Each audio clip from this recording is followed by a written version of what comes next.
My sister and my ex-husband conspired to steal my inheritance, then got married in my grandmother's house. Picture this. You spend 2 years caring for your dying grandmother, taking unpaid leave from work, sleeping in hospital chairs, and being the only family member who visits daily. Then you discover that while you were grieving her death, your own sister and ex-husband had been secretly dating, manipulated your grandmother into changing her will, and inherited the family mansion where they're now planning their wedding. If that sounds like a betrayal so deep it would shake your faith in humanity itself, then buckle up, because what I found hidden in my grandmother's safe deposit box and what I did with that information will leave you absolutely speechless. But before we dive into this nightmare, if you have ever been betrayed by multiple family members working together to destroy your life, hit that like button and subscribe, because this story will take you through the most calculated revenge plot you have ever heard. Let me start from the beginning, because the level of planning and manipulation that went into this betrayal is something you need to understand to believe. My name is Sarah and I'm 29 years old. I have one sister, Emma, who is 3 years younger than me. Growing up, Emma was always the golden child. Perfect grades, perfect behavior, perfect everything. I was the responsible one, the caretaker, the one who cleaned up everyone else's messes.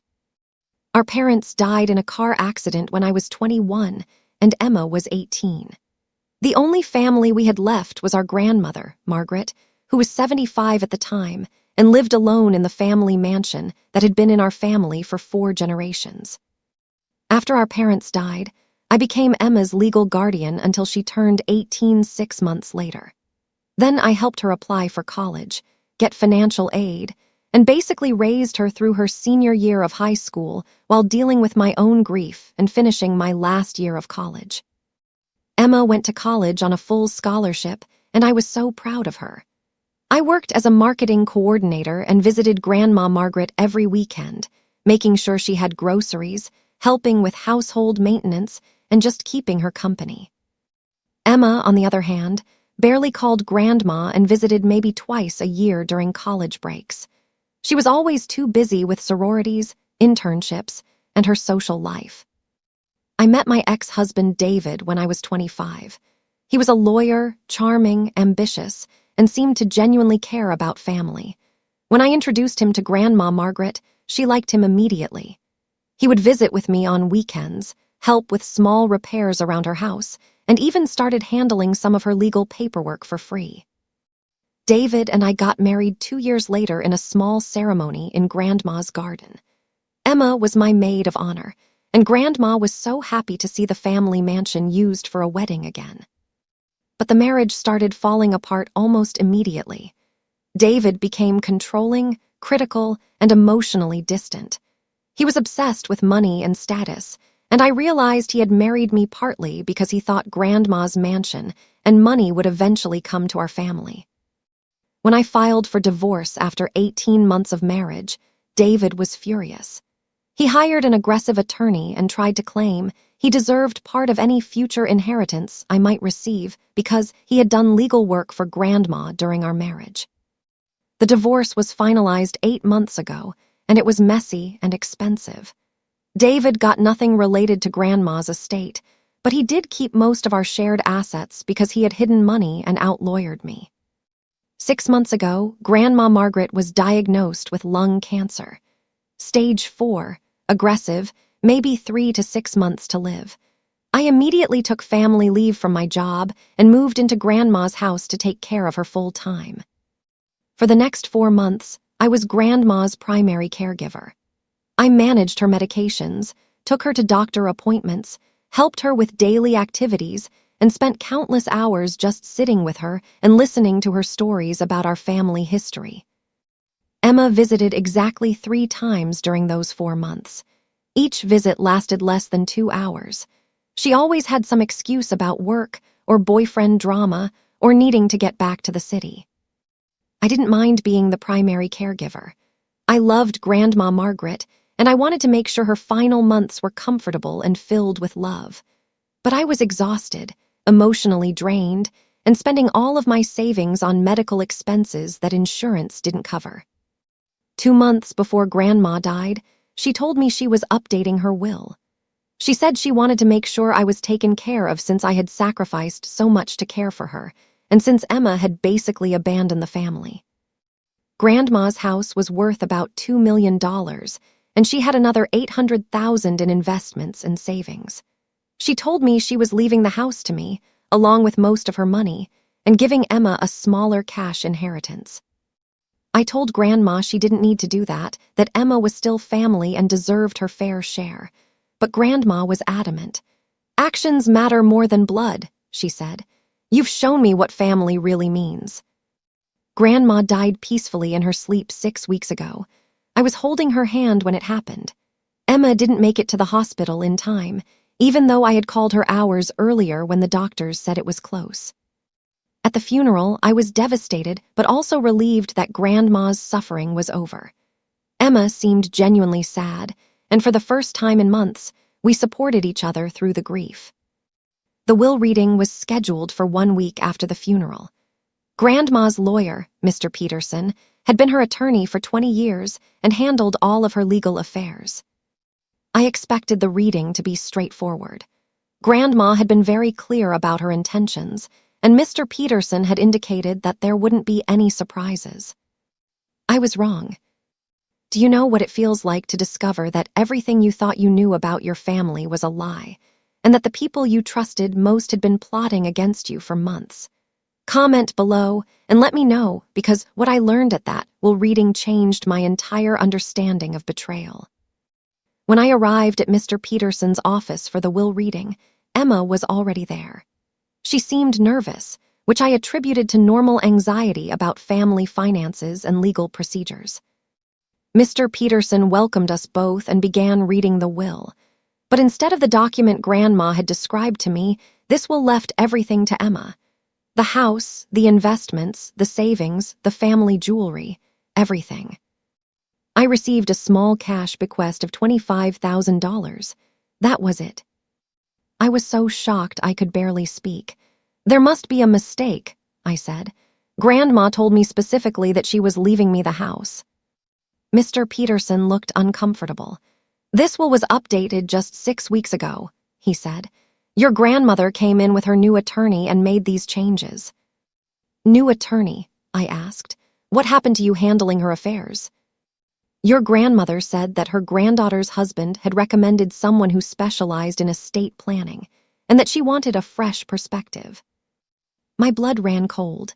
Granddaughter's husband? Which granddaughter? Emma spoke for the first time since I'd arrived. "David helped Grandma find a new lawyer. He said you were under too much stress caring for her, and that she needed independent legal advice." I stared at my sister. "David, my ex-husband David, why were you talking to David?" Emma looked down at her hands. "We've been talking since your divorce. He was worried about Grandma's legal situation and offered to help." The pieces started falling into place, and I felt sick to my stomach. "How long have you been talking to David?" "Does it matter?" Emma asked defensively. "The point is that Grandma made her own decision about the will. Maybe she realized that leaving everything to one person wasn't fair." I turned to Mr. Peterson. "I want to see the previous will, the one Grandma had before these changes." He shifted uncomfortably.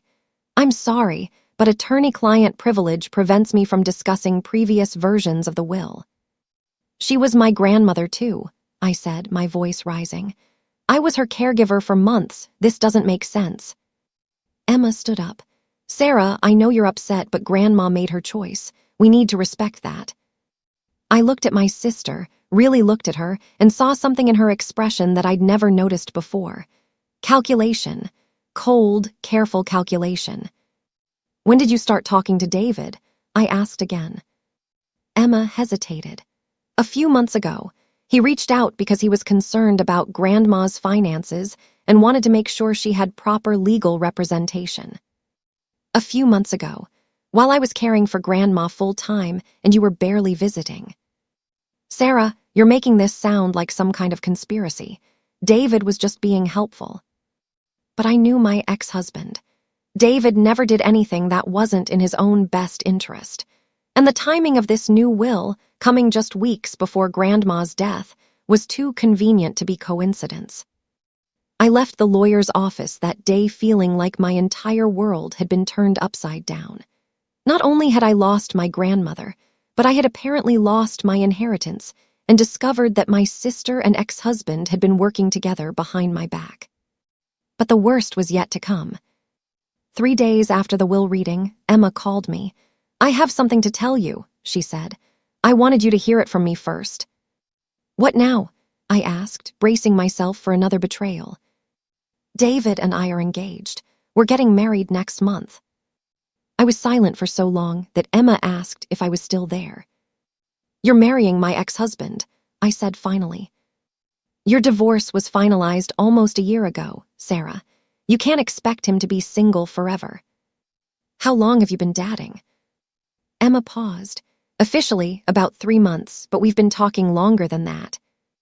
3 months, which meant they had started dating while I was still caring for Grandma, while I was sleeping in the hospital during her final days, while I was planning her funeral. "We're having the wedding at Grandma's house," Emma continued. "In the garden where you and David got married. I think Grandma would have loved that." I hung up without saying another word. You want to know what it feels like to realize that your entire family has been systematically destroyed by the 2 people who were supposed to love you most? Let me know in the comments, because what I discovered next about their relationship and their planning will make you question everything you think you know about family loyalty. Over the next week, I tried to process what had happened. My sister was marrying my ex-husband in my grandmother's house, using my inheritance to fund their new life together. But something about the timeline didn't add up. Emma said they had been talking for months, but only officially dating for 3 months. David's sudden interest in Grandma's legal affairs. The convenient timing of the new will. I decided to do some investigating. I started by calling David's law firm. I told his secretary that I needed to speak with him about some paperwork related to Grandma's estate. She put me through immediately. "Sarah," David said, his voice cautious, "I heard about the will. I'm sorry for your loss." "Thank you," I said, keeping my voice neutral. "I'm calling because Emma mentioned that you recommended a new attorney for Grandma. I need to contact them about some questions I have." "Oh, that was Jonathan Marks," David said readily. "He's excellent with estate planning, really helped your grandmother understand her options." "How did you know Grandma needed a new attorney?" I asked. There was a pause. "Emma mentioned that your grandmother was having some concerns about her current legal representation." "When did Emma mention that?" Another pause, longer this time. "I don't remember exactly. Several months ago, I think." Several months ago, Emma was barely speaking to Grandma. She visited maybe twice during the entire time I was caring for her. "Look, Sarah, I know this is difficult, but your grandmother made her own decisions. No one forced her to change her will." "Of course not," I said. "I'm sure Jonathan Marks explained all of her options very clearly." After I hung up, I called Jonathan Marks' office. I identified myself as Margaret's granddaughter and said I had some questions about the estate. "I'm sorry for your loss," Mr. Marks said when I was transferred to him. "Your grandmother was a lovely woman, very clear about what she wanted to accomplish with her estate planning. Can you tell me how she came to hire you? I'm trying to understand the timeline of her decisions." "Certainly. Her son-in-law contacted me in March and explained that she was elderly and possibly being influenced by a caregiver who might not have her best interests at heart. He was concerned about elder abuse." My heart stopped. "Son-in-law?" "Yes, David Crawford.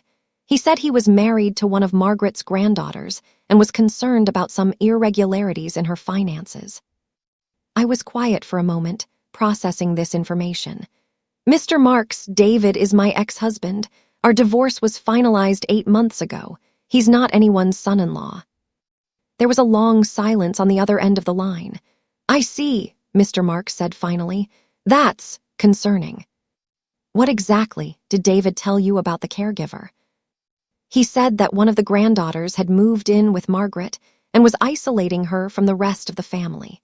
That there were concerns about financial exploitation and emotional manipulation. I felt sick. David had portrayed me, the person who had sacrificed everything to care for Grandma, as an elder abuser who was stealing from her. "Did you ever meet with my grandmother alone?" I asked. "No, David was present for all of our meetings. He said Margaret was more comfortable with family support, given her age and health condition." The picture was becoming clearer. David had convinced this attorney that I was abusing Grandma financially, positioned himself as a concerned family member, and been present for every meeting to make sure the new will served his purposes. "Mr. Marks," I said carefully, "I think you should know that David and my sister Emma are now engaged. They're planning to marry next month." Another long silence. "I think I need to review this matter more carefully," he said finally. After that conversation, I knew I needed help. I contacted a lawyer who specialized in estate disputes and explained the situation. "This sounds like fraud," she said, after reviewing the timeline I had constructed. "If your ex-husband misrepresented his relationship to your grandmother and influenced her will while she was in a compromised medical state, you might have grounds to contest it." What would I need to prove that? Documentation of their relationship timeline, evidence that he misrepresented himself to the attorney, medical records showing your grandmother's mental state, and proof that he had ulterior motives. I thought about what I had. Phone records might show when David and Emma had started communicating. David's law firm might have records of when he had first claimed to be concerned about Grandma's affairs. Medical records would show Grandma's condition during the time the will was changed. "How long would a contest take?" I asked. "Months, maybe over a year, and it would be expensive." "What if I can't afford it?" "Some attorneys work on contingency for strong cases. If we can prove fraud, you might be able to recover attorneys' fees as part of the judgment." I decided to move forward with the investigation, but I also decided that I wasn't going to tell Emma or David what I was doing. If they thought they had won, they might get careless and reveal more information that I could use. Do you know what it feels like to smile and act normal with people who have stolen your entire future while secretly building a case to destroy them? Comment below, because what I found in my grandmother's safe deposit box changed everything and gave me the evidence I needed for the perfect revenge. 2 weeks after the will reading, I got a call from Grandma's bank. They had found a safe deposit box in her name that wasn't mentioned in the estate paperwork, and they needed someone from the family to come in and inventory the contents. Emma was busy with wedding planning, so I volunteered to handle it. The bank manager, Mrs. Rodriguez, had known Grandma for years. "I'm so sorry for your loss," she said as she led me to the safe deposit box area. "Your grandmother was such a wonderful woman. She talked about you all the time." "Thank you," I said. "She talked about you too. She trusted this bank completely." Mrs. Rodriguez unlocked the box and left me alone to examine the contents. Inside, I found documents, jewelry, and a sealed envelope with my name written on it in Grandma's handwriting. With shaking hands, I opened the envelope. Inside was a letter dated 2 months before Grandma died, along with copies of documents I had never seen before. The letter read, "My dearest Sarah, if you are reading this, then I am gone and you have discovered this box. I pray that what I am about to tell you will help you understand what happened and give you the tools to fight back. 3 months ago, your sister Emma and your ex-husband David came to visit me together. They told me that you were stealing my medication, that you were planning to put me in a nursing home, and that you had been forging checks from my accounts. I didn't believe them at first, but they had documentation that looked very convincing. Bank statements with signatures that looked like mine, medical reports that they said showed I was being over-medicated, and photographs of checks that appeared to have been altered. They said they were worried about me and wanted to help. Emma cried and said she felt terrible that she hadn't been visiting more, and that she should have noticed what you were doing sooner. David offered to help me find a new attorney who could protect me from financial abuse. He said that my current lawyer, Mr. Peterson, might be working with you to steal my money." I was confused and scared. The medications I was taking made it hard for me to think clearly sometimes, and I began to doubt my own judgment. David brought me to a new lawyer, and together they convinced me to change my will. They said that leaving everything to you would just enable your stealing, and that Emma needed to be in control of my finances to protect me. But after they left that day, I started to think more clearly. You had never stolen from me. You had been nothing but loving and caring. You had sacrificed your job and your savings to take care of me. I realized that Emma and David had lied to me. They had forged those documents and manipulated me into changing my will. I tried to call Mr. Peterson to change the will back, but David had told the new lawyer that I was prone to confusion and that any attempts to contact my old attorney should be reported to him immediately. I felt trapped. I was too weak to fight them directly, and I didn't know who to trust. So I created this insurance policy. In this box, you will find the original documents that David and Emma showed me, along with a letter from a handwriting expert I hired secretly that proves the signatures were forged. You will also find a copy of my true will, the one I really wanted, signed and witnessed properly before I ever met with the new attorney. Most importantly, you will find recordings. I bought a small digital recorder and hid it in my purse during every meeting with David and the new lawyer. Everything they said is documented. My darling Sarah, I am so sorry that I couldn't protect you from this betrayal while I was alive. But I have given you the tools to fight back and reclaim what is rightfully yours. Do not let them win. They are counting on you being too grief-stricken and overwhelmed to fight. Prove them wrong. All my love. Grandma Margaret. P.S. The true will is in Mr. Peterson's safe. I gave him a copy before I got sick, with instructions to only release it if certain conditions were met. You will find those instructions in this box. I sat in that bank vault reading my grandmother's letter with tears streaming down my face. She had known what David and Emma were doing, and she had set a trap for them. The recordings were even more damning than I had imagined.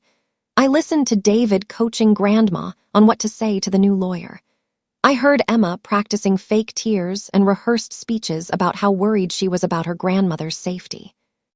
Most importantly, I heard them discussing their plan to get married and use the inheritance to buy a house together. Once the old lady dies and the will is probated, we'll have enough money to buy whatever house we want, David said in one recording. And Sarah will never be able to prove anything. I still feel bad about lying to Grandma, Emma said. She's dying anyway, David replied. What difference does it make? This way we get what we deserve instead of watching Sarah inherit everything just because she was willing to play nurse. I had everything I needed to destroy them.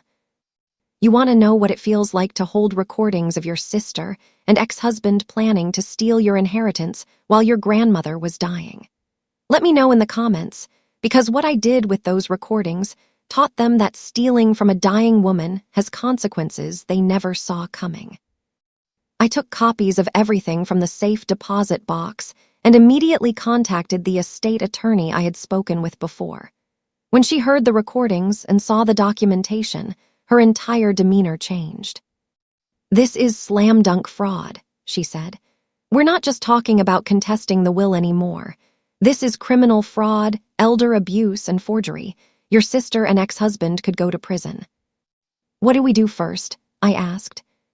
We file an emergency injunction to freeze all estate assets immediately. Then we present this evidence to the probate court and demand that the fraudulent will be invalidated. How long will that take? With evidence this clear, weeks, not months. The recordings alone are enough to prove fraud beyond any doubt. We filed the paperwork that afternoon. By law, Emma had to be notified immediately that the estate assets were frozen and that the will was being contested. She called me within an hour, screaming. "What the hell are you doing?" she yelled. "You can't just contest the will because you're mad about David and me." "I'm not contesting it because I'm mad," I said calmly. "I'm contesting it because it's fraudulent." "That's ridiculous. Grandma made her own choice." "Did she? Or did you and David lie to her about me stealing from her and forged documents to convince her I was abusing her. There was a long silence. I don't know what you're talking about. Emma, I have recordings, I have everything. The line went quiet for so long I thought she had hung up. Finally, she whispered, What recordings? Grandma recorded every meeting she had with you and David and the new lawyer. I have you planning how to use the inheritance money. I have David coaching her on what to say. I have you admitting you felt bad about lying to a dying woman. Emma started crying. Sarah, you don't understand. We didn't mean for it to happen this way. You didn't mean to get caught. We can work this out, she said desperately. We can split everything equally. You don't need to drag this through court. You're right, I said.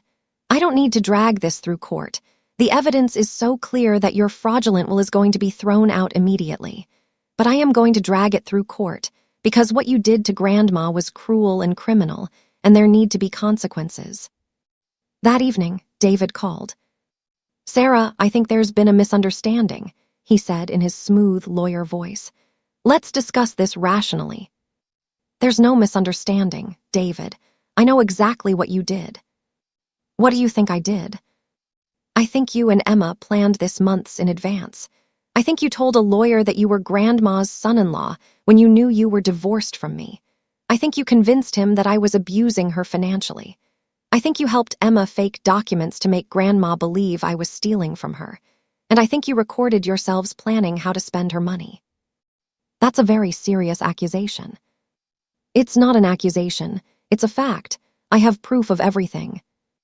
David was quiet for a moment. What do you want? I want justice. Everyone makes mistakes, Sarah. We can find a way to resolve this that works for everyone. The only mistake here was thinking you could steal from a dying woman and get away with it. 2 days later, my attorney called with news. The judge reviewed our evidence and issued an emergency order. The fraudulent will is invalidated immediately, and all estate assets are frozen pending a full investigation. Your grandmother's original will is being reinstated. What does that mean for Emma and David? Well, Emma is about to lose the house, all the money, and probably face criminal charges. David is going to be investigated by the state bar for misrepresenting himself to Jonathan Marks and could lose his law license. And the wedding.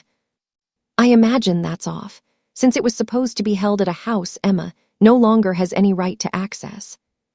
The next morning, I drove to Grandma's house. Emma's car was in the driveway, along with several other vehicles I didn't recognize. I rang the doorbell. Emma answered, her eyes red from crying. Sarah, she said, I'm so glad you're here, we need to talk. Actually, we don't, I said, holding up the court order. I'm here to inform you that you need to vacate this house immediately.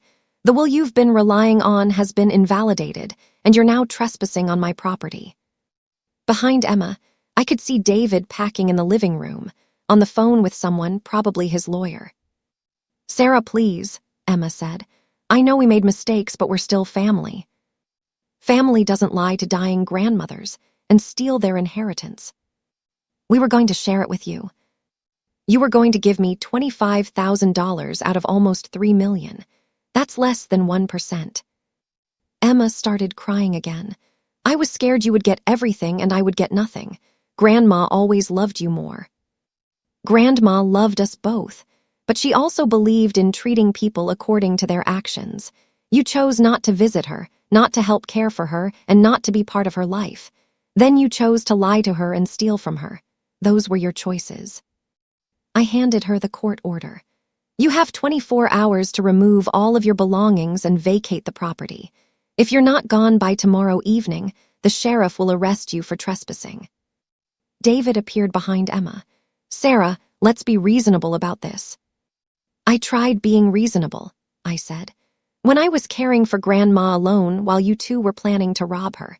When I was paying for her medical expenses while you were forging documents. When I was holding her hand while she died while you were picking out wedding venues. I'm done being reasonable. We can fight this, David said. Appeals, countersuits, procedural challenges. Go ahead, I said. I have recordings of you admitting to fraud. Fight all you want. As I walked back to my car, I felt something I hadn't experienced in months: peace. Do you know what it feels like to watch people who betrayed you realize that their entire plan has collapsed and they're about to face real consequences for their actions? Let me know in the comments, because the final chapter of this story shows that sometimes justice isn't just served cold, it's served with interest. Emma and David's wedding was canceled 3 days before it was supposed to take place. The vendors had to be paid anyway since it was such short notice, which cost them thousands of dollars they had borrowed against the inheritance they no longer had access to. Emma moved out of Grandma's house and back into a small apartment. David moved back in with his parents while he dealt with the state bar investigation. The criminal investigation took 6 months. Emma was ultimately charged with elder abuse and fraud. David was charged with practicing law fraudulently and elder abuse. Emma pled guilty and received 2 years of probation and community service. David fought the charges and lost. He got 6 months in prison and lost his law license permanently. The state bar investigation found that David had violated multiple professional ethics rules and permanently disbarred him from practicing law anywhere in the state. During the criminal proceedings, more details came out about their relationship. Emma and David had been having an affair for over a year, starting while David and I were still married. The divorce proceedings had been their cover for spending time together and planning their scheme. Emma testified that the whole plan had been David's idea, and that he had convinced her that I was manipulating Grandma against her. David's attorney tried to argue that Emma had seduced him into the scheme, but the recordings proved that David had been the mastermind. Their relationship didn't survive the legal proceedings. They blamed each other for the failure of their plan and ended their engagement while David was in prison. I inherited everything that Grandma had intended me to have: the house, the investments, the savings, and all of her personal belongings. The total value was just over $2.8 million. More importantly, I inherited the knowledge that my grandmother had trusted me enough to create an elaborate plan to protect me even after her death. I kept the house and turned Grandma's study into a memorial room with her photographs, awards from her business career, and the letters she had left me in the safe deposit box. I also hired a new estate attorney to help me create ironclad legal documents of my own. I never want anyone else to go through what I experienced. Emma has reached out several times over the past year, asking for forgiveness and financial help. She lost her job during the legal proceedings and has struggled to find new employment with a criminal record. I have not responded to her requests. Some betrayals are unforgivable, and what she did to Grandma while she was dying is something I will never be able to forget or excuse. David disappeared after getting out of prison. I heard through mutual acquaintances that he moved to another state and is working in some kind of sales job. His legal career is over, and his reputation is permanently destroyed. I think about Grandma every day. I wish she could have seen Emma and David get their comeuppance, but I think she knew it would happen. She was always smarter than anyone gave her credit for. The house feels different now. It's mine in a way it never was before, not just legally, but emotionally. I've made some updates while keeping the character that Grandma loved. I'm thinking about starting a family here someday, raising children who will understand the importance of integrity and taking care of the people you love. Sometimes I wonder if I should feel bad about what happened to Emma and David. They both suffered real consequences for their actions. But then I remember Grandma's face in those final weeks, how confused and hurt she was by the lies they told her, and I feel no guilt whatsoever. What do you think about this situation? Did Emma and David get what they deserved, or should I have been more forgiving since Emma was my sister and David was someone I once loved? Should family members be held to different standards when they betray you, or do some actions cross a line that can never be uncrossed? Let me know in the comments below, and don't forget to like this video and subscribe to the channel for more stories about inheritance drama, family betrayal, and the importance of protecting yourself from people who would take advantage of your love and trust. Remember, the people who are supposed to love you the most are sometimes the ones capable of hurting you the deepest. Trust, but verify. And always document everything when large amounts of money are involved. Thank you for listening to my story. Sometimes sharing our experiences helps others recognize the warning signs before it's too late.